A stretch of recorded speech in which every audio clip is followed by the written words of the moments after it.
Hello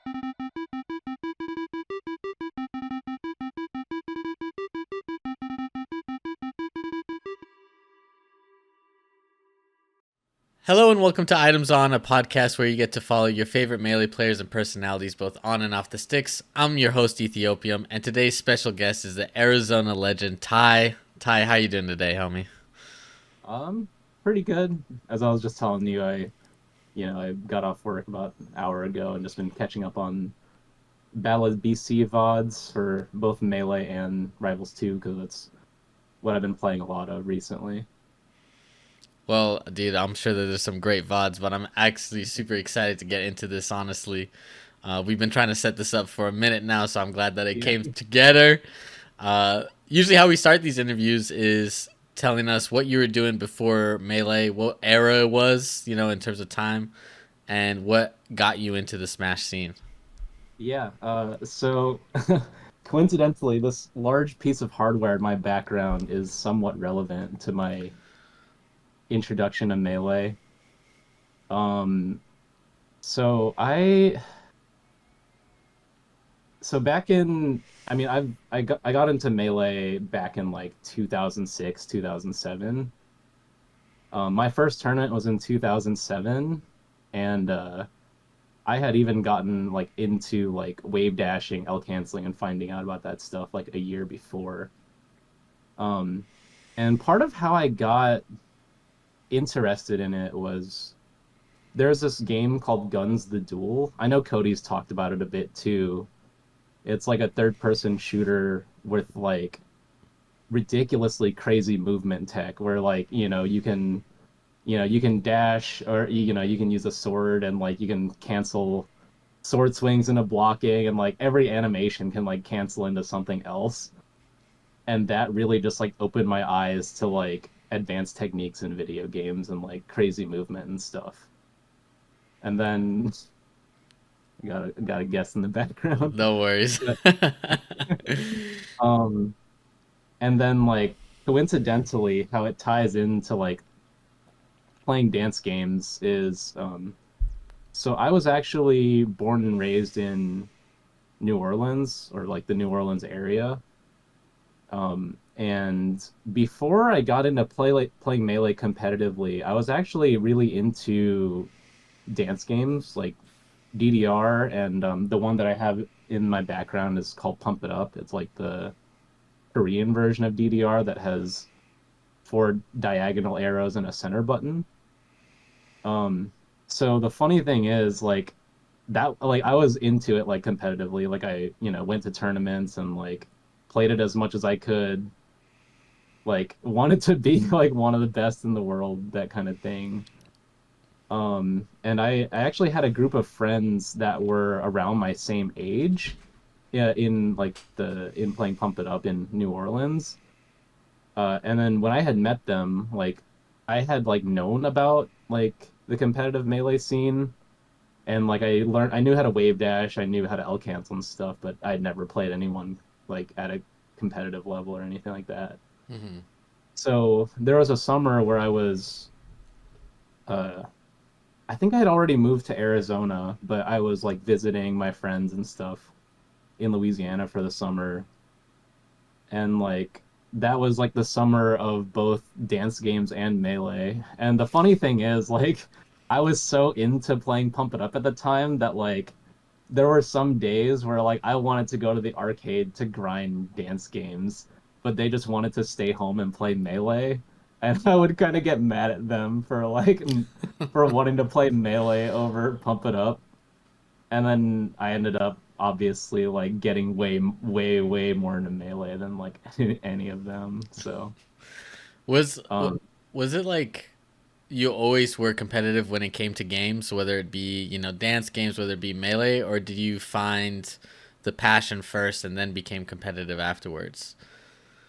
I kind of always have been that way with like every game that I've played, to varying amounts of success. But like I think it kind of started with like playing Yu-Gi-Oh in elementary school. Like, you know, when Yu-Gi-Oh like first came out, they had like the TV show, and like I don't know how much you know about Yu-Gi-Oh, but like in the first season of the TV show, like they did not follow the rules of the game at all. So like everyone at recess is like playing Yu-Gi-Oh without, basically just without rules and stuff. But I was going to like card shops and like, entering tournaments. I mean, I wasn't any good, but at least I knew the rules and like knew how people play the game like in tournaments and stuff. Um, and like when I was younger, I got into like online games relatively early in like elementary, middle school. So like uh I remember I think in elementary school I got introduced to Counter-Strike even Hmm. by like some of my cousins and like older friends. Um and like I played that for a little bit before my mom saw me playing it and was like, this game's too violent. You can't play it anymore. So I kind of had to switch to more like child-friendly games. Like, there's this game called Gunbound I played back in elementary school. I spent a few years playing this MMORPG called Maple Story. Um, yeah, and I think I got into DDR when I was like in elementary school as well. I always thought Pump It Up was really cool when I saw it at arcades, so I got into that in middle school, and yeah, it eventually led to me getting into Melee in like middle school, high school-ish when I moved to Arizona, and like there was a pretty big um relatively speaking like Pump It Up scene in New Orleans, and there was just like not a Pump It Up scene in Arizona. Hmm. So I kind of just like was forced to like switch from one to the other just because of like what was around me. I think people like don't realize, but like back in the day, just having a community around you in terms of like video games is a lot different than it was now. I mean, can you talk a little bit about what that Arizona scene looked like when you first came in? Yeah, yeah, I can. So I mean, I think when I was getting into the game, like the big three of Arizona was like Forward, Taj, and Wobbles. Hmm. And like I remember Axe was like seventh on the PR. Um, but yeah, like those were the three kind of like unbeatable guys in Arizona. And I hadn't, like they were off doing their own thing, and in I lived like about half an hour away from a lot of the Smashers, so I kind of just played with, like the guys who were, closer to me, like 15-ish minutes away. Hmm. But yeah, like back in the day, we didn't have net play, we didn't have Uncle Punch, 20XX, or any of that stuff. So pretty much like it was just me on vanilla melee with a level 1 CPU, or just like, playing whoever I could meet up with in person. And I guess like I was really lucky in a sense that I had pretty supportive parents. Well, supportive and I guess non-restrictive parents. Like sometimes I tell people about like the places I was allowed to go and the things I was allowed to do by myself when I was in middle and high school, and people are slightly horrified. Even like the people that I was like meeting up with to play, and they're like, I can't believe your parents are letting you meet up with me right now. Like I remember yeah, like the first Arizona Smash Fest I went to, I mean it sounds bad, but it was like in some dude's basement. It was like at his mom's house, so it wasn't just like this, it was like a family's house. But Hmm. my mom, like, she brought me in, took me down to the basement where all the setups were, and was like, talked to the guy hosting the Smash Fest slash tournament at the house, and was like, all right, this guy seems nice, have fun.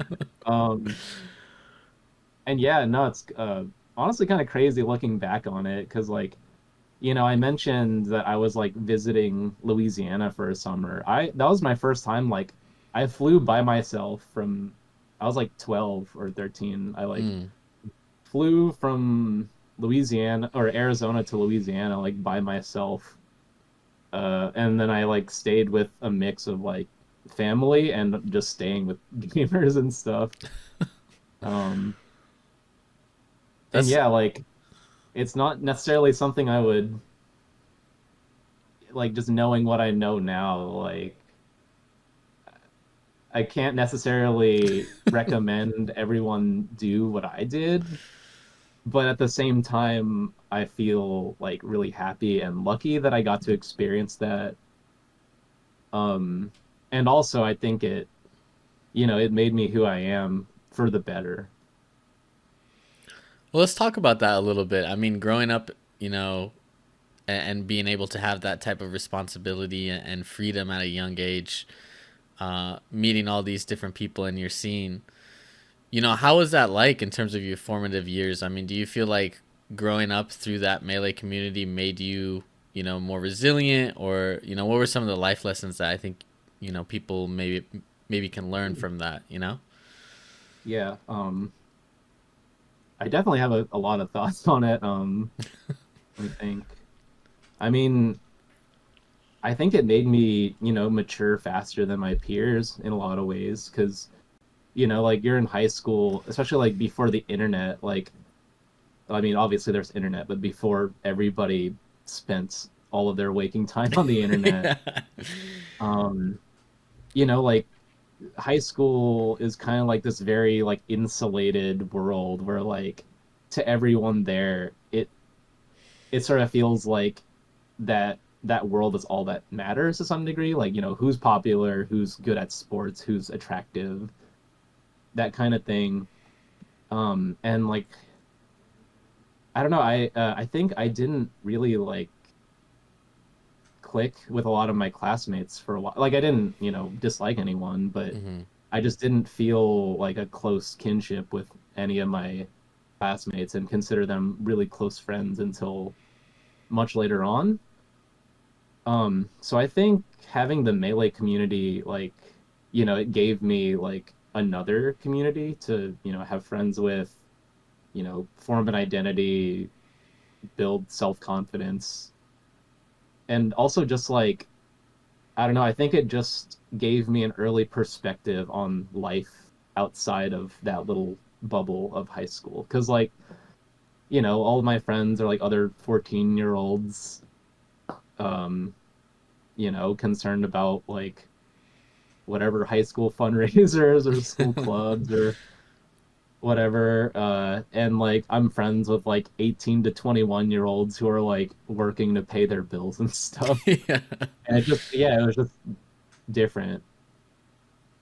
That's interesting. And Oh, yeah, I was gonna ask, where were you finding this community? Because now these days it's more Discord, more Twitter.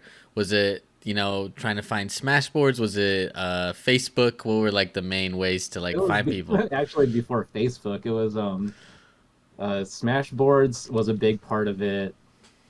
This was still back in the day when a lot of us used AOL Instant Messenger or AIM. Mm-hmm. Um, a decent like a little bit like on MySpace. Um, but yeah, mostly Smashboards and AIM. Like yeah, like the Smashboards they had like a regional section. So there was like a Southwest sub forum with like an Arizona melee thread. Mm. So I kind of just like went there, found a weekly like Smash Fest slash house tourney that was like 15 minutes from me, and yeah, I made friends with those guys. Like played with them every week or twice a week. Mm. I was 13 or 14, so I obviously had to depend on my parents to drive me around or other smashers who were willing to give me rides. So they were always, as I said, I'm really lucky that I had I had my parents who were fairly supportive and like would drive me pretty far to play melee. And I was also lucky that I had friends in the community that were willing to, drive to my house or drive to me to play Melee, or like pick me up and give me a ride to the Smash Fest. Um, and I feel like because like I was able to benefit from that for so long, like I try to do the same for like other people now. Like, Mm-hmm. now I'm the one who drives everyone around, and like I'm the one like driving the carpools from Arizona to California. um and like, like Smash Camp is coming up in Arizona later this month, and like it's like kind of 2 hours from the main airport, and like, you kind of have to like you should bring your own like pillows and blankets and stuff, and like I'm always like kind of bending over backwards to make sure that like everyone is, or at least everyone that I can reasonably uh accommodate, like, they're all good and they're having a good time and stuff. Do you feel like it's important to like give back then to the community? Is that like something that drives you, or is that just like a part of your nature where you just want to help people out? A little bit of both, I think. I think to some degree it's just how I am. Mm-hmm. Like I just feel like it's fair, Mm-hmm. because as I said, like I got to benefit from other people doing that for so long that like it that I feel like I'm giving back to the game in a way. Like kind of just, encouraging and enabling the next generation of players. Um, and yeah, to some degree, that's just who I am. And it also like I don't know, like it feels satisfying because like I wasn't able to do it before, and now that I have the freedom to do whatever I want, it's just like, oh yeah, I can do that whenever I want now. Yeah. But yeah, no, it was kind of crazy. Like, um, me and back in the day, like I used to play with Taj once in a while, and like he lived like nearly an hour away from me, and my mom would drive like, 45 minutes to an hour across town and drop me off at this dude's place, and then just go home and leave me there like overnight and stuff. Um, Who were some of the players in the Arizona scene that helped shape, who you became to be as a player? Because I know, like, you don't get as much of practice unless if you like actually knew the players at that time. It seemed like you have to like have those type of connections. Were there certain people who made those connections that really formulated like who your playstyle became to be? yeah, and I mean, obviously, like I've been part of the community for probably almost 18 years now. Oh Mm-hmm. God, I not need to Yeah, have we that don't got to say that. realization. Yeah. But it's been different people at different points of time. But Mm, early on, at least the first several years, there's the guys at the weekly Smash Fest and local that most of whom you probably wouldn't have heard of. Some of their tags were like Max Power, VAT Zero. There's just a couple local crews that um you wouldn't have heard of any of these players, but uh I guess they're one of them who used to come to the weeklies. His name was Light. You might have heard of him. He's like a Peach player who lives in New Mexico now, but he used to be one of the better players in Arizona, and he was at Genesis last a few 2 months ago. mm-hmm. Um, but I guess like in terms of like people that you would recognize a bit more, like I would play with Taj once in a while, whenever he was available, and I could make the trek to his side of town. Um, and I don't know, like honestly, a lot of players that you wouldn't have heard of, but I think one very notable one was I think in like 2010, Axe moved to Phoenix because he used to live in this town called Sierra Vista, which was like 3 hours south of us, like pretty much an hour away from Mexico. Mm-hmm. Uh, and he used to just like we used to just see him like once every few months or maybe like twice a year kind of thing. But then like in 2010, I heard he was moving to Phoenix, and I was like, my eyes got big. I was like, time to get time to get good at melee. Well, because back in the day, we were very limited by like the availability of practice. So, like realistically, I only got to play with other people like once a week or twice a week at best, and the rest of the week I was just playing with the level 1 CPU with like no DI, that kind of thing. Hmm. So honestly, like whenever you were able to find like literally anyone who was down to play, like that's like they would become like one of your best friends, Yeah. especially during the brawl era where like I remember like there were literally like less than 5 people within like an hour radius of my house that I could actually like play melee with. Like, What made you then stay with the game through, especially through those years? You know, from like that, well, it'd be like 2008 to like 2012. Like, what were some of the things that kept driving you? Because, like you said, you don't get that much practice. You're not playing against that many people. yeah, You gotta hit the CPU 5 days a right. week. Honestly, I just felt like well, so I started in like mid to late 2007, Mm-hmm.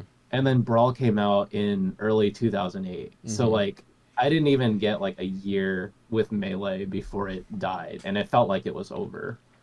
So to some degree, like I just felt like I was playing Melee as long as I could. And honestly, like that's how it was for a long for a very long time. Like I think throughout like the first 5, maybe even like 10 years of my time in the Melee community, it really just felt like we don't know how long this thing's going to be around, and I just wanted to like play what I could while it was still there. Like in 2008, as I said, there were only like a handful of people who I could play Melee with within an hour of me, because everyone had either quit the game for life stuff, quit the game to play Brawl.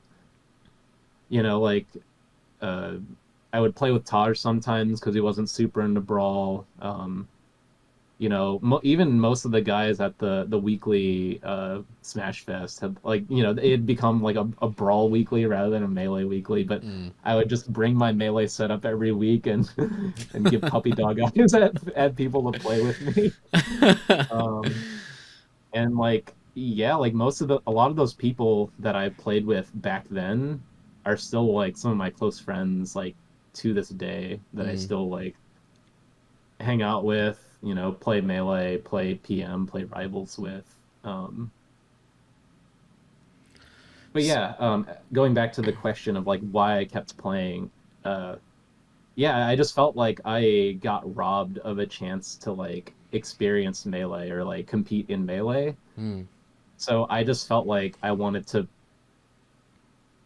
play while there was anyone. Like I felt, in 2008, 2009, like it felt like Melee only had like another year or two left, like at all. Like and as I was saying, that's like uh how it felt like repeat it just like that feeling just cycled itself for a while. Mm-hmm. Like I remember Genesis 1 was in 2009, and it was supposed to be like like Genesis 1, I think part of the idea was for it to be like almost like a send off to Melee. Yeah. It had about it was like the biggest Melee tournament and biggest Brawl tournament of all time at the time. And looking back on it, it was like 300 entrants in each game. But like yeah, it just felt like, oh yeah, this is my. And I had also not had the opportunity to attend like a major or anything like that. Mm-hmm. So like Genesis 1 was like, okay, I didn't get to attend a major before Brawl came out. Like I have to attend this one. Can you And then like, there's that Mango Armada, those Mango Armada sets, those Puff Peach sets of lore. Yeah. And like that kind of, I mean, like there was some stuff happening up until then that was like, there was the ROM revival of Melee. Hmm. Like that period between revival of Melee and Genesis where like it was kind of building up steam again. But, it never felt like it was staying around for that long. Like it felt like, we were gonna have this big tournament and then Melee would kind of fade away after that. And like after that was like Apex 2010, which I did not get to go to because I was a teenager. Yeah. Or no, there was Pound 4, which I did get to go to Oh, as a really? teenager, which was also crazy. Like flying to the East Coast with uh yeah, with my gamer friends. There's Apex 2010, Pound 5, which those two I didn't get to go to.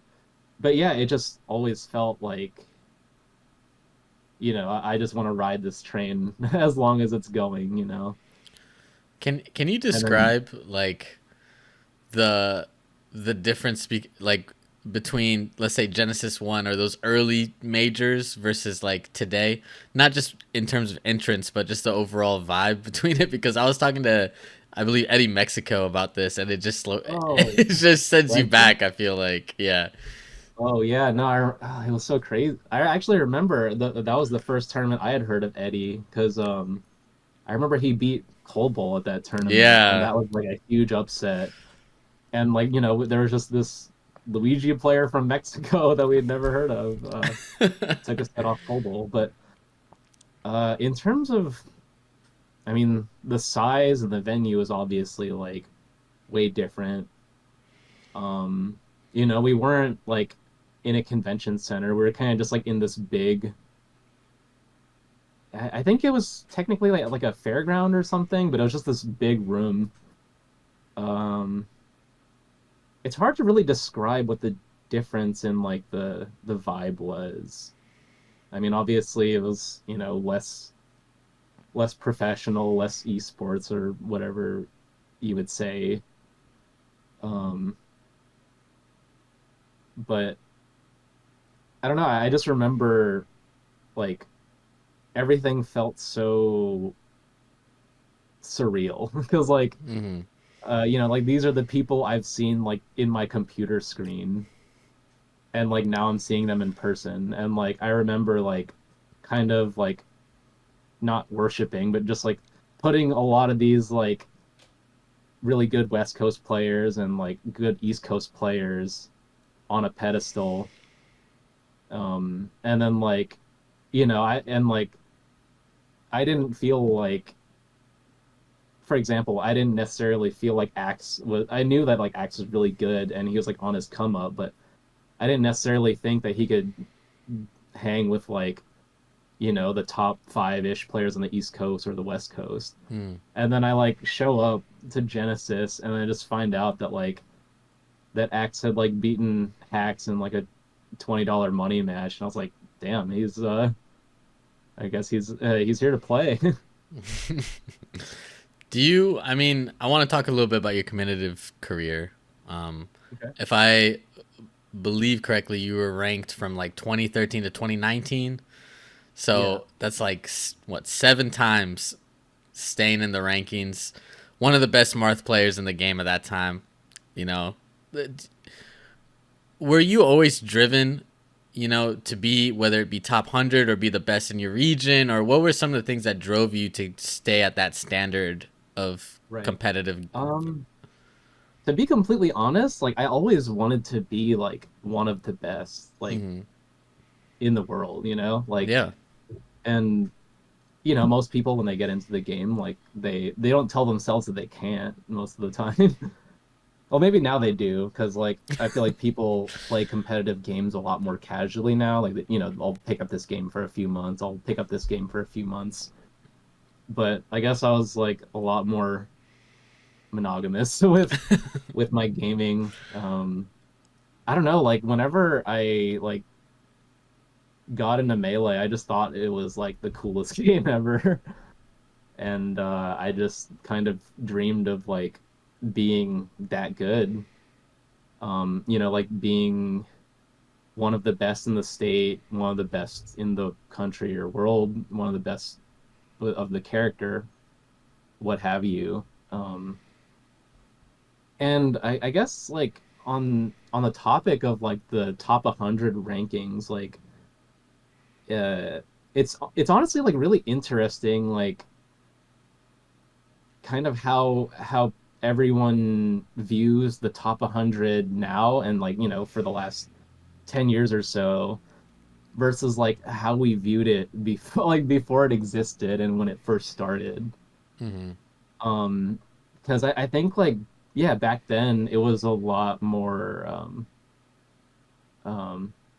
to some degree like other fighting game scenes where like there wasn't a formal like top 100 or worldwide or nationwide ranking or anything like that. Like I think there was one attempt at it like in 2004, 2005 or something, like before I even started playing, but there was nothing like that ever. And I think like, we were always I think like in the older scene, we were a lot more kind of like against like being too I'm trying to think of how to put this, like just being too like results based and like number based pretty much. Mm. Like, like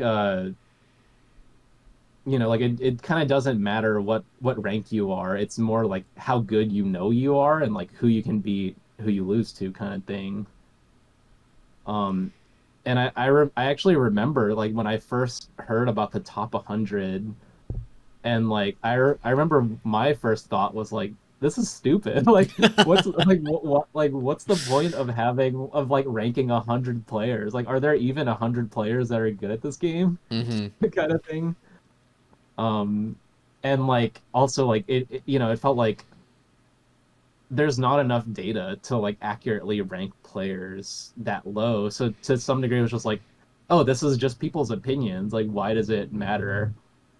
And then like as the years went on, it became well like the methodology I think got a bit more fleshed out.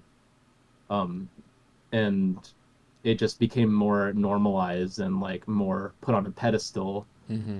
to where like at some point, I don't know when when it happened, like like making it onto the top 100 became something to strive for. um and like and yeah, it became like a milestone, it became like an accomplishment, whereas like before I think everyone was more just like uh there was a lot of that like, oh, if you're not if you're not first you're last kind of thing, Yeah. or like you just want to beat everyone or kind of thing, and you don't necessarily like care about what this number says. So yeah, it's just pretty interesting having lived on both sides of the top 100 rankings. Like how we received it before it existed when it first came around, and even like the first few years, I was like, man, they're still doing this thing. Like, like are they seriously gonna do this like every year? Um, What? So then, living on both sides of the fence, then which side do you like the best in terms of, I guess, the competitive landscape? Because I can see arguments for both. I can also see arguments for both.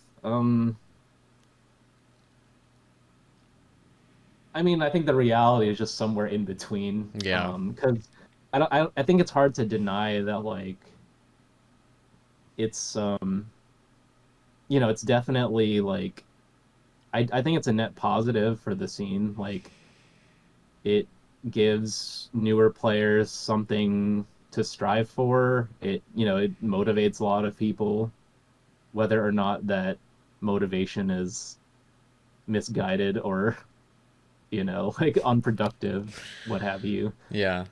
Um, but yeah, and like now that I'm like unofficially retired, but also thinking of coming out of retirement.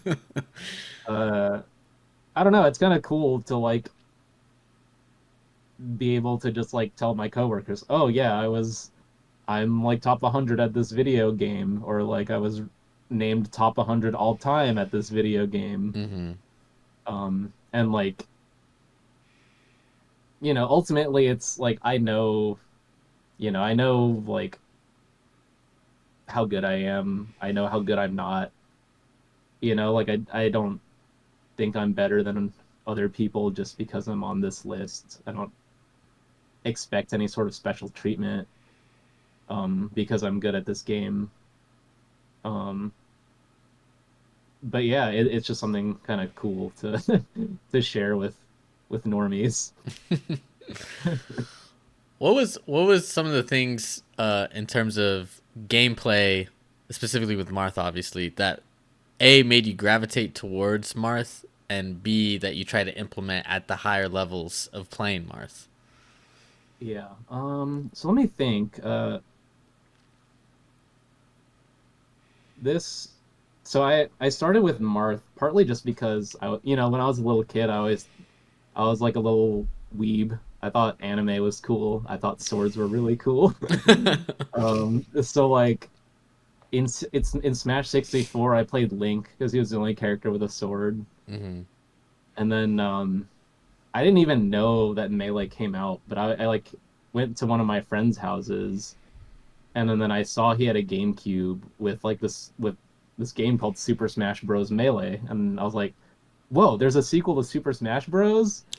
And then like he turned it on, and he had all the characters, and I was like, "Whoa, who are these guys?" Like Roy, like Mark, and like and also like the fact that Mewtwo was in the game. I was like, "Yo, this game has Mewtwo. That's amazing." Yeah, that's hype.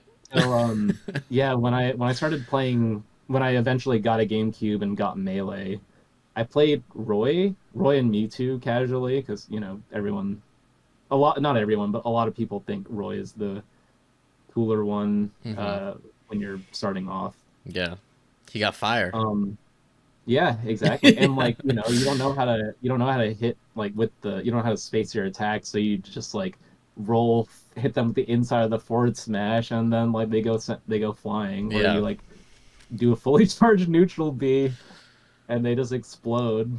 Um, but anyway, going back to like the competitive side of it.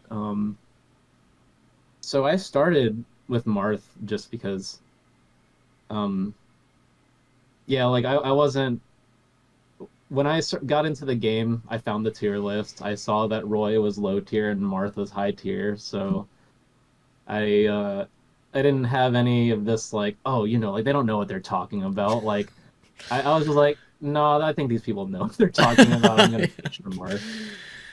So yeah, I started with Marth, and then I guess like I took a little bit of a detour during my time in the game. Like, I was a teenager who mostly spent his time playing against a level 1 CPU. So naturally, like I started dabbling in space animals, and eventually, like my fox became better than my Marth, just because I had tech skill, Mm-hmm. and yeah, and like the hours of practice, it's more you can see the results a lot easier with fox, and also like I sort of feel like just our understanding of like a lot of our understanding of like the game was so different, and there's just so much we didn't know about like spacing and neutral and stuff like that. It was still the era where people talked about like mind games and tech skill. Yeah. So it was just like, oh yeah, like I'm a player with like underdeveloped mind games and good tech skill, so my fox is better. Um and honestly, like yeah, like I think he made sense. Like I think Fox made a lot of sense to me. I enjoyed playing him, but honestly, there came a point where I felt like I was carried by the character. Really. Like I felt like I was I felt like I was just kind of carried by like, being able to play fast and being able to just having fairly good tech skill for the time. Like, I'm more technical than I ever was, but now I just feel like I'm so slow compared to modern space animals. But for 2008, 2009, I was zooming. Um, but yeah, like my Fox got better. I eventually like felt like I was carried by my tech skill and the character. So, um, I've kind of always been a person who wanted to like I never felt good. I'm trying to think of how to put this. Like I've always wanted to like learn things the right way for Mm. better and for worse. Um, rather than like always like stubbornly pursuing like my own way. Uh, so I think one day I was just like, okay, if I really want to get good at this game, like I need to learn. Well, we knew about spacing, but like I need to get better at spacing. I need to get better at mind games, all that stuff. So I just decided to drop Fox and switch back to Marth, to kind of force myself to develop different skill sets. And I even at first I was like, okay, maybe I'll play Marth for like half a year or a year, and maybe I'll switch back to Fox. But um, I don't know. A lot of people were like, "Dude, your Marth is really cool," and I think that was enough for me. Um, and yeah, and the more I played him, my Marth eventually got better than my Fox again, and then I didn't really look back.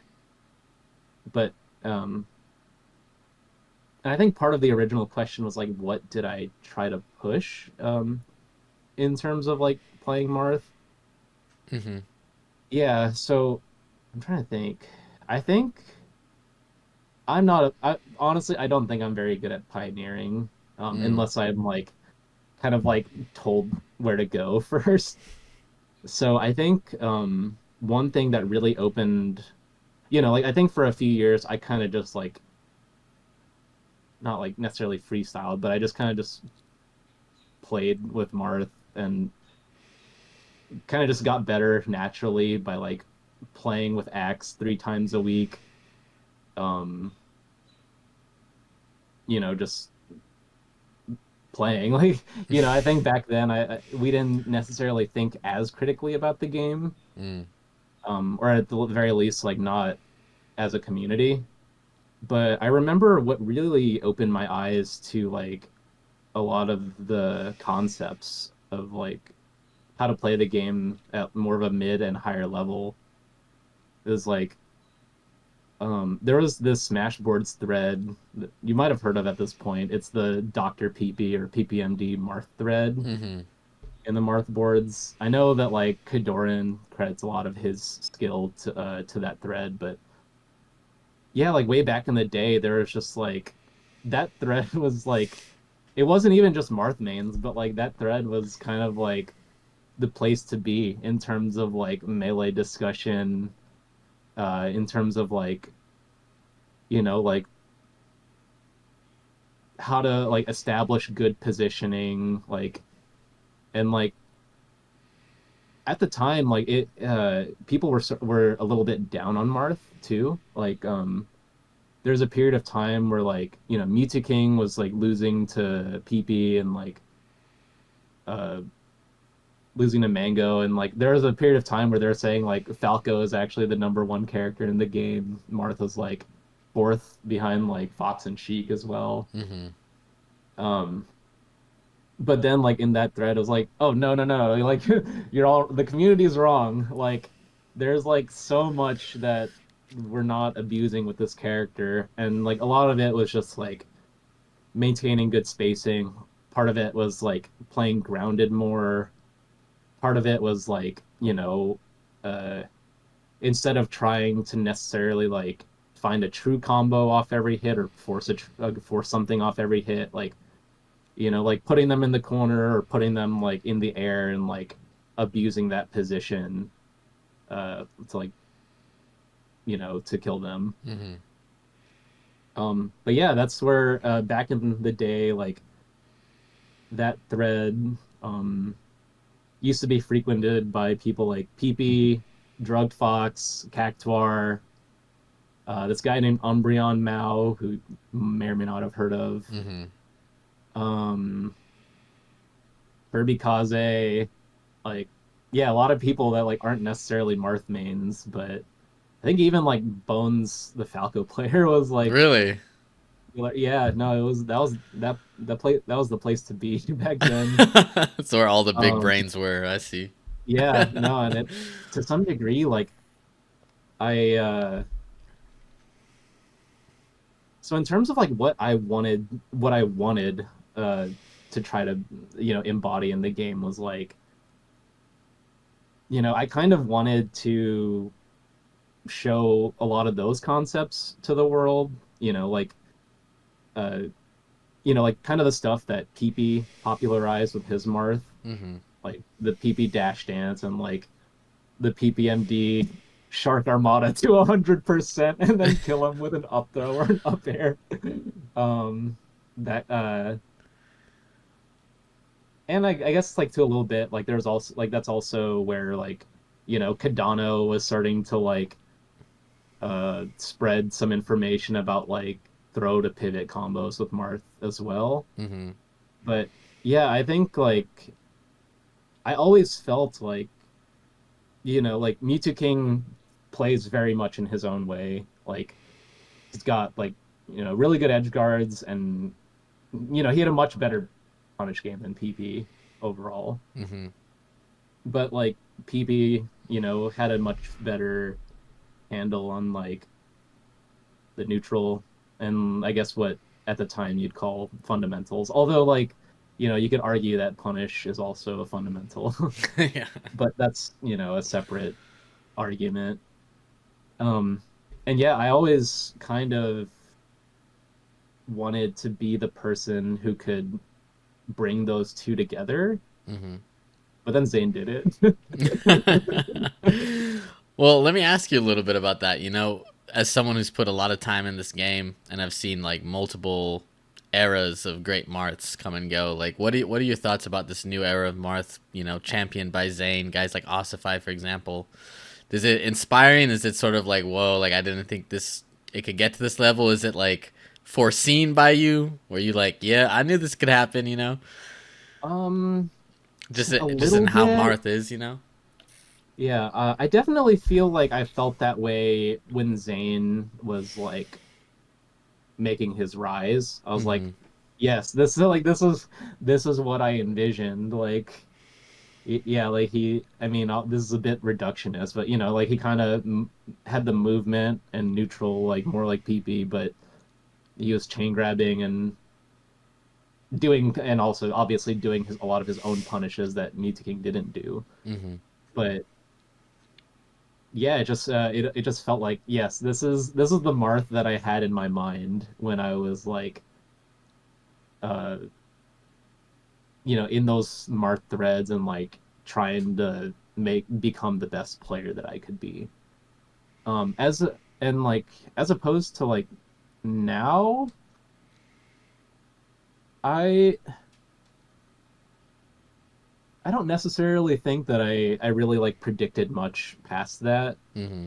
Um, like I mean, obviously there's probably like little things that I could see it like Zane could do differently, but I feel like the biggest thing to me is that well maybe not the biggest thing, but maybe the biggest thing that like I uh ignored or like didn't I guess like put enough thought into is like I feel like now that we understand the game a lot better, it's a lot more like about mix-ups and like risk reward and like the punishes and stuff like that, which obviously like it always was about punishes to some degree, but I think like the biggest thing that like I've been told repeatedly throughout my career is when I grab them at the edge, I would always up throw them rather than throwing them off stage and trying to down throw down tilt them because I always just felt like I wanted to go for something guaranteed Mm-hmm. rather than like gambling for a stock. Mm-hmm. But now in retrospect, now that I like understand like risk reward and mix ups more, it's like, oh no, it's actually optimal to like gamble for the stock. I see what you're saying. So yeah, um I feel like the way that Zane played generally like was kind of what I had in mind for like the future of Marth. But now like I feel like the game is like so much more like broken down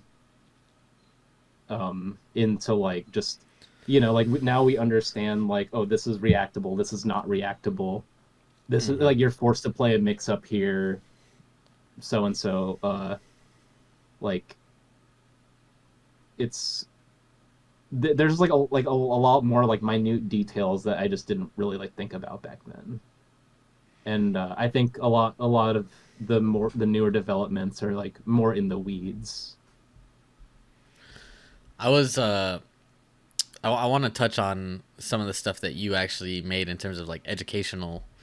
Um, you had like this complete guide to Marth, which back in the day, I mean, I read that because I was a Oh Marth yeah. main back in the day. So shout out, I appreciate it. It helped a lot.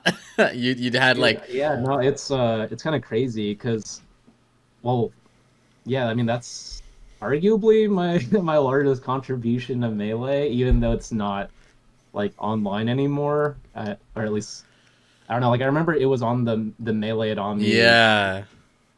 website, which is I don't think is up anymore. It's like gone up and down a lot over the last few years. Mm-hmm. I think I still have it saved, but yeah, and I honestly feel like that guide it was like it was like a really good summary of like all the stuff I had learned like in the PPMD Marth thread. Mm. And like I guess like yeah, like I felt different ways about my guide like since it's holy crap, it's been 11 years since I wrote it. But I like because like looking back on it, we've learned so much about the game since then that like sometimes I'm like, oh, like this guide is outdated, like and like because the way that like people see the game now is so like risk reward and so punish um oriented that like I think that guide was a lot more about like neutral positioning, uh what I would call fundamentals. Mm-hmm. And like to some degree sometimes like I look back on it, I'm like, oh, I should have talked more about like or I didn't know these things, but like I should have talked more about punish game or should have talked more about like what's reactable and what's not reactable. But honestly, like I look back on it, or I've like reread the guide a few times in the last decade, and like I didn't over I didn't like over I didn't bite off more than I could chew with anything. Like everything I said was more or less like still accurate. It's just I would either like reframe some things or I would add some things to it. So yeah, I guess my college self knew what he was doing.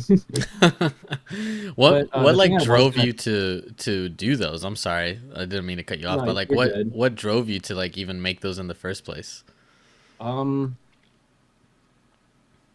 honestly, I was always the type of person who just liked writing things for other people because I think like you know not everyone has time to spend every day in these Smashboards threads, but there's like so much valuable information in it that I felt like I don't know, like I felt like I wanted to just put all that information in one place so I could just like share it with other people that I wanted to, because I'll as one of the better players in a scene, you kind of like help a lot of people get better when you play them, or at least Mm-hmm. I felt the need to do that. And I kind of found that I was just like repeating a lot of the same stuff over and over to different people. So I eventually reached a point where I kind of wanted to write it down anyway. And then Taffa was willing to pay me to write a Marth guide. Mm-hmm. And I was like, sure, I'll write you a Marth guide. I just included so much stuff that wasn't necessarily like related to Marth just because I wanted to get all my ideas into one place. Um, but yeah, and then like something that's still like crazy to me is like how often I'll hear people tell me that like they read my guide. It helps them like kind of see the game in a new way and like like start thinking on like a higher level rather than just like jousting with the opponent. And on the topic of like rivals 2, like I play Clarin, who's just like the Marth equivalent of that game.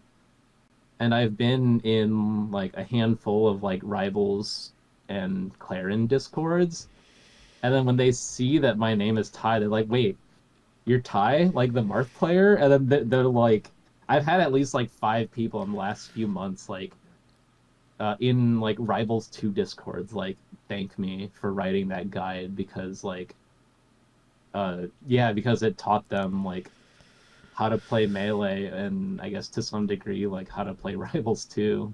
Mm-hmm. Um and like to some degree like because the guide's not online anymore and because like a lot of time has passed and because now the scene moves on, like Mm-hmm. everyone's talking about Zane, Kadoran, Ossify, etc. now. Sometimes it feels like this is just a thing of the past, but then like I still like hear people like tell me they liked my combo video or that my guide helped them get into the game, and I, I guess yeah, it's just kind of crazy because I don't really think about like how many people I impacted or like how many people remember me unless I like personally interacted with them. Mm. Yeah, let me ask you a question on that actually, and it sort of relates to like taking a step back from the game. Yeah. Um, Now that you are, I guess, semi-retired, right? No one's truly retired for this game. It seems Yeah. like. Do you feel like being able to take that step back has really allowed you to see your impact or your influence in the game, whether it be regionally or even, today nationally? I mean, like I said, that guide helped me, and I was in Montana at the time, right? Like I didn't know who Right. you were really. I was just some guy who just started playing melee. I was trying to hit people. That's all I thought about in the game. So. Yeah. I don't think taking a step back necessarily, or like obviously like the passage of time has kind of helped with that, and like hearing those things throughout the years. But mm, I don't know. Like I still go to like majors a Mm-hmm. lot, and like it's kind of crazy just like seeing people that like I haven't seen in like 10 years and just like reminiscing with people that I hadn't seen since like 2015 or even earlier. Um so yeah, I don't think taking a step back necessarily was a part of it, but I just think that like I've been around for so long that like I've interacted with a lot of people and sometimes and I think like it's it's hard to remember that in the day to day, but whenever I go to a major and just like and like a stranger will like still sometimes ask me for an autograph or like people will, as I said, tell me about my guide or they'll tell me that like I used to be one of their favorite Marth players. I'm like, really? Like me? There's so many better players. I want to ask you about a little bit about like Rivals 2, about like you said you're going to majors a little bit. Is there still a little bit of that fire competitively? Is that something that you're looking forward to in the future, whether it be in Rivals 2 or in Melee? Yeah, I mean, I guess I'll talk overall about kind of just like why I stopped playing Mm. and just what I've been doing, and I guess my plans going forward. Um, so as I mentioned, like throughout like a lot of my Melee career, it really felt like Melee only had a few years left. So it really felt I always like had this urgency to like, you know, invest as much into Melee as possible so I wouldn't really like have so I wouldn't like regret it whenever Melee eventually died. Mm-hmm. And then it didn't. Um, but like I would say like from 2010 to 2015, that was kind of like when Melee got back into Evo and when it started becoming more of an esport. And I think like in that period, I was like, that's when like it started seeming like people could actually make a career out of Melee. Mm. So like, I've always been, like I've always done well in school. I'm an Asian kid. Like I was always told by my and that was the thing about my parents. Even though like they were supportive of my gaming, I had to pretty much get straight A's in order for them to let me keep going. Yeah. But and like they always told me to focus on school, get a good career, stuff like that. But like in 2010 to 2015, that's when it started, like some people were starting to get sponsored. And then I was like, oh, like if I get that good, maybe I could make this game a career too.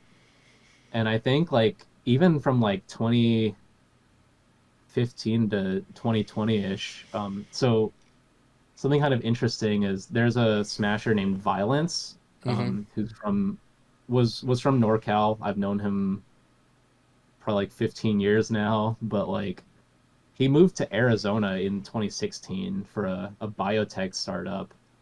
And that was like the year that I had graduated with a degree in biochemistry. So like he got me a job at this startup and we were coworkers for 4 years. Really? And we would like travel to events together. Like we would like get PT we would get PTO together, like travel to events together, like leave work early Friday, like take a red eye flight Sunday night, Monday morning, and go back to work on Monday, kind of thing. Mm-hmm. But anyway, that was kind of a side tangent. But I think during that whole time, part of me always like wanted to like or felt like if I have a breakout performance or like that I could potentially like pivot towards like this game being my career, Mm. which like always seemed like a dream come true just because Melee is my favorite game. I like doing Melee more than I like doing pretty much anything else. So like playing Melee as a career sounded like a dream come true. But then like the more I learned about kind of like how esports is monetized, I kind of realized that like being like a professional gamer is more so being a professional content creator and Mm. streamer. And I kind of just realized that like that's not what I wanted to do with my life. Mm-hmm. Like I enjoy, like I honestly think I enjoy desk work more than I would enjoy like, like entertaining strangers for tips. Yeah. Yeah. Like and that's not like no shade to anyone who does that. Like it takes a certain type of personality to do that. Like obviously it's something that like Mango's really good at, HBox is good at. And one thing that really like put things into perspective for me was seeing Ludwig do it. Mm. Because Ludwig, he used to just be like, like a 0-2 or 2-2er from Arizona. And then seeing him become like bigger than anyone in the Smash scene was just like, oh, it's not it's not like just about in-game skill. Mm-hmm. Some people just kind of like have a personality for streaming and content creation, and I don't, like it's not something that that I'm that interests me that much. So anyway, going back to my whole my whole spiel, um, in tw in 2020. So the funny thing is, it was like, during the pandemic and like, um, so right now I'm a software engineer or web developer for Home Depot, Mm. but I kind of figured out sometime in college that I actually like wanted to do software engineering. It was like in my last like year. So like I just decided to finish out my degree and then circle back to it at some point. Mm-hmm. And in 2020, I had been working with violence for like 4 years and, starting to get tired of that job. And like, we kind of knew we were going to get laid off soon. And I knew that like, I wanted to eventually like make my career shift at some point. And then, on a fateful day in 2020, Slippy Rollback came out. And we knew that we were getting laid off at some point. We had no idea when. Mm-hmm. I sent a message to Violence. I said, I need to get laid the fuck off right now. And like by complete coincidence, he and I got laid off the next day. Whoa. And then like and then like our manager, like, took us, or individually, like took me into the office, like they're kind of like somber, like, they look very serious, and they kind of told me that they're letting go, and I just have this like big smile on my face. You're like perfect timing, brother. Yeah, but yeah, so during the pandemic, I did a coding boot camp. Eventually it eventually worked out for me, and I got a job in software engineering. But before all of that, like, I think the pandemic really forced me to like take a step back from the lifestyle I had before. Because like from 2007 to like 2019, 2020, like it was like Melee was the thing I cared about the most. Like I was traveling to majors or traveling out of state, like, like every month pretty much. Mm-hmm. Um, and yeah, I wanted more than anything to be really good at this game. But then, in 2020, like everyone was forced to like reevaluate their lives and like take a step back from whatever they were doing. So um, I had like, I was laid off, and then I just had like all this time with like rollback net play. Um, but like it didn't hit the same way as like competing offline. Mm. And it just felt like a better time than any to like take a bit of a break and dabble in other hobbies. Mm-hmm. It's like during the pandemic I started like dabbling in other fighting games. I got into basketball. That's awesome. uh yeah. And then like in 2021 was kind of like things are starting to become closer to normal again. Like that we're starting to have offline tournaments again. Um, and obviously, like there's like people had gotten so much better like during the pandemic that it was just like kind of a new era for the scene. I Mm-hmm. remember my last tournament was main stage 2021, and I started my job like literally like the day that or like the day after I got back. Mm. But I remember like I just remember like in 2021, I just remember like I just didn't care as much anymore. Like when I got knocked out of the tournament, it just didn't hurt as much as it used to. Mm. And like I almost felt relieved. Like it was like, okay, now I can finally like go get dinner and get lit with the boys, you know? Yeah, how go have some fun. Yeah. Yeah, and like I honestly think I felt that way for like a little bit before that, Mm. but like competition was just so important to me that like it didn't matter. And I just had to push those feelings aside. But then like in 2021, like after I started my new job and I was like I had finally gotten to a point where I was like I consciously realized I was like even if I like magically become better than Zane overnight, I would not want to do this game as a career. Mm. Like, like I don't want to stream, I don't want to create content for a living, like and I could probably make more money like with my day job. Mm-hmm.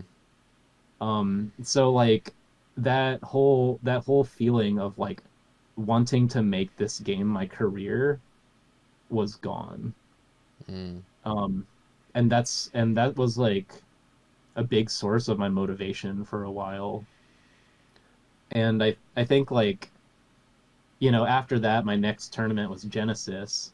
And I was just like, okay, I think for this tournament I'm just gonna try like going to Genesis, not entering, and then I'll be back in the swing of things after that. But like going to Genesis and not entering was so fun that it's been 3.5 years and I have not entered anything since. And yeah, I like, like I still go to majors like all the time. Um, but yeah, it's just I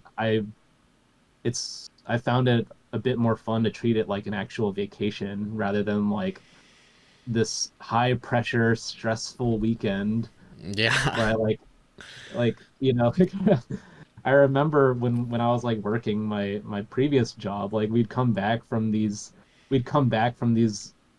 grueling trips, like, taking a Monday morning flight and going straight to work and just like being so exhausted. But like, when normal people come back from vacation, they're like relaxed, They're rejuvenated, happy. Yeah. re-energized, and I'm just like, damn, I'm so fucking bad at melee, man. Yeah. You're tired, no sleep, and you're like, dude, I just got 65th. I can't believe this shit. Like, you're just so Yeah, angry. They're like, weren't you supposed to be happy? You just came back from like California, man. I yeah, was- and yeah. So like, I definitely like, yeah. So I mean, there's a lot to do at tournaments aside from like playing the game or competing in the tournament, and like, I always felt like I didn't really get to do those things a lot of the time because I was really focused on like grinding and competing. Mhm. So for the last few years, that's just kind of what I've been doing. And I also like I don't like grind melee the same way I used to. So like I, I sort of feel like, tournaments, they take a lot. Like they take a lot of time, they take a lot of like mental energy and like preparation in advance. And like I kind of felt like if I'm not like preparing for these events, then like I'd rather just go and like focus on having a good time rather than like kind of just like entering, doing poorly, and like making excuses. And Yeah. I see it. I go to these tournaments, I hang out with my friends. They're upset after they lose. I'm on top of the world. I think it's important for people to hear that. Like, even coming from yourself, like someone who's like, a great player who loves the competitive side, I can tell just from this interview. But you're like, yeah, yeah, I can still have like a lot of fun in the scene, going to Yeah, tournaments and just having a good time. Like, it's important to hear it. It's not all about competition that makes right. this game and this community great. Yeah, and another thing is too, like, I think, like I focused so hard on Melee that like I didn't really play other games. Like I never owned a DS. I didn't own a 3DS. I sold my Wii so I could go to a Melee tournament in California. Like I never had a PS3 or an Xbox. But like I would always see like people play these other games, like, like my friends that play like Halo, Call of Duty, or like I would go to like these fighting game tournaments like Evo, or like like fighting game tournaments that have melee as a side event. Like I would watch these games and be like, oh, this looks really cool, but like I'm busy playing melee. Yeah. Um, so I think like in the last couple years, I I mean another thing is that I'm like in my 30s now, Mm-hmm. and I think like one feeling I've had is that like I still feel like I enjoy melee more than pretty much any other game that I play, Mm. but I just feel like one day when I'm on my deathbed, I want to look back and like I want to see more than just melee Mm-hmm. in my life. So like in the past year or so, like before Rivals 2 came out, I was dabbling in like Street Fighter 6. I was dabbling in like 2XKO, like the League of Legends fighting game. I played a couple fighting games during the pandemic. As I mentioned, I've been playing Rivals 2 quite a bit. Mm-hmm. Um, and yeah, I think like what I want to do now is I don't think I'll ever return to like grinding melee to the degree that I was before, just because like I don't have the same desires I did before. But at the same time, I still go to these events and like I can at least when I'm not rusty from playing Rivals, like I can still like hang with good players and like I still like watch the stream matches. I'm like, man, I I could do that. uh, so yeah, so I kind of think like right now what I'm thinking of doing is like just kind of doing what like Mango's been doing. Like, it sort of seems like Mango's going through some of the same stuff, but obviously like his career and like persona are much more tied to like being great at melee that he can't just put it aside like Mm-hmm. I have. But like when I see him tweet about like not being motivated and not wanting to enter and just like kind of just having enough juice to like compete hard for like half the year kind of thing, I'm like, that's not a bad idea. Yeah. So like I played Rivals, the past like 6 months or so. um yeah, I'm kind of thinking, uh so there's like an Arizona Invitational. I think I mentioned that like next month, Mm. and I'm kind of thinking of grinding to enter that. Um, maybe entering like a couple more events in the next few months, and then and then taking another break. Yeah, dipping. Yeah. Just to, I don't know, just get my feet wet again and kind of scratch that itch. Well, if you do decide to do that, we'll be watching, man, and I hope that it goes well if you do decide to do that. I Yeah. wanna touch on a couple things that you enjoy to do outside of the game before we wrap up. This has been an incredible interview. I really appreciated the time that you've taken out of your day for it. I got to comment on the dance games, right? As someone, I don't play dance games myself. I've only watched the homies play it. And every time I'm like, how are they moving so fast with all the arrows? How, like, is there something Dude, you I gotta thought they didn't break it advance down? it in this game. What is going on? Like, is there any similarity between that and melee in terms of like, is it like tech skill? Is it more like hand-eye coordination? How are you able to do that stuff? Because for a layman like me, I look at it and I'm like, this is different. This is different. I don't I don't think there's very much transferable skill between this and melee. Although, like, I did lessons with Drugged Fox for a while, and I actually did kind of it's like very indirect, but I kind of feel like there's certain timing windows in melee that you can kind of internalize to like a certain rhythm or BPM. Hmm. So like for example, like tech chasing, like the sound comes out, the little yellow flash comes out on frame 1, and then you have to grab on frame like 19 if you want if you want to grab them like on their last vulnerable or their last unactionable frame. Mm-hmm. So then like I realized that like you could just or something that Drug Fox like kind of taught to me is that you can kind of like internalize that interval and as like a rhythm, and then like there's like some songs that like I know the BPM of, so I just like internalize that rhythm. Or like when you're reacting to something in melee, you kind of know that like there's a certain amount of space, and it kind of feels like when the arrow's going up the screen and then you hit the button kind of thing. Okay, I see It's you. like in neutral, you see them jump at you or dash at you, then you like commit to like throwing out like a fair or something. Mm-hmm. Um, but overall, I don't think there was very much transferable skill for the two. Although I do think, I mean, just the mindset of like believing that you can be good, and like the mindset of like believing that you can be good at anything that you practice. And I think when I've dabbled in other games recently,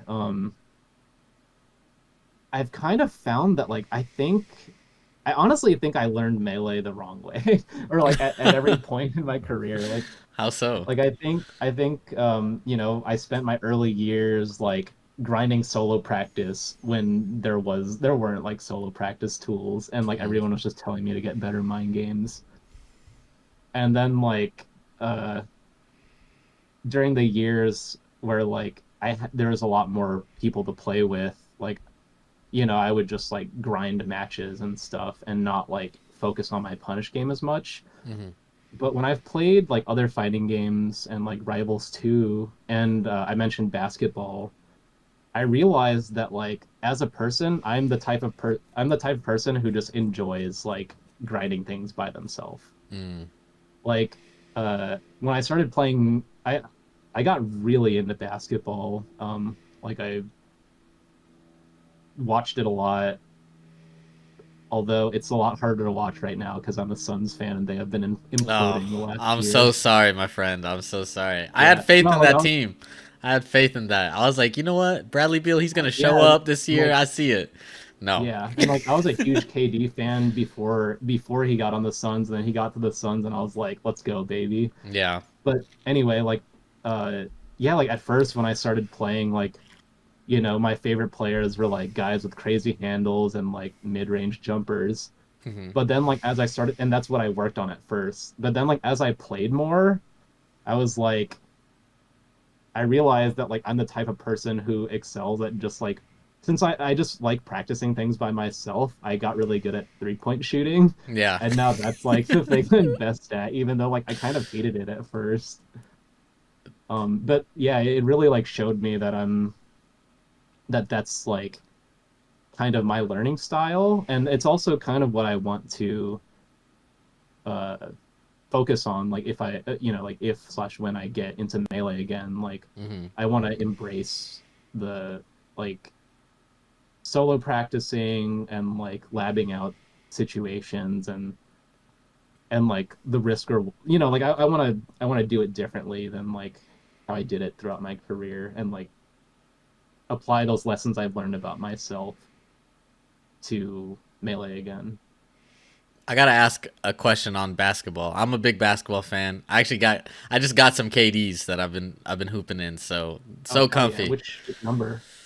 Uh, the newest one. I forgot which one they're on, but it was like on Gotcha. I think a it's like 15 or something. yeah, Yeah, 15 or 16. But I yeah. got a Suns colorway because they're on sale. They're half off. So I was like, all right, They also look nice. I like I them. think they, Yeah, the yeah, sunrise ones. I like yeah. KDs. I also wear JDs. But I have the nines just because I tried a few different pairs, and the nines just felt the best to me. But yeah, I have two pairs of those, one for indoor, one for outdoor. Oh, okay. So you really hooping. I see you now. Okay, you got Not two pair. Like not I really, respect really. that. Uh, I don't know. I play pickup at the park like once every week or two. Hmm. Um, What made you want to like get in? Because like you talking about practicing, and it's like yeah. I feel like a lot of people, they don't understand why you want to practice in something that you might not like. Like you're not gonna go in the league, you know what I mean? Like with melee, it's like, hey, like you know, I'm beating people, I'm like going to the tournaments, but like you say, you play pickup, you might play in like a men's league or a co-rec league or something like that, but you still wanted to practice, which I love. I think that's awesome. Yeah. What like drives you to be like, yo, I want to pick up the ball, I want to take some shots? I kind of realize that's just how I am. Yeah. I think one of the things I've kind of realized about myself is that like I'm a I think I'm not like an inherently like super competitive person, but I think I'm a perfectionist. Hmm. So like I think that's kind of like reflects in my feelings about melee as well. Like I was always more interested in like playing how I felt was the right way. Obviously, like there some things I could criticize about my opinion of what the right way was.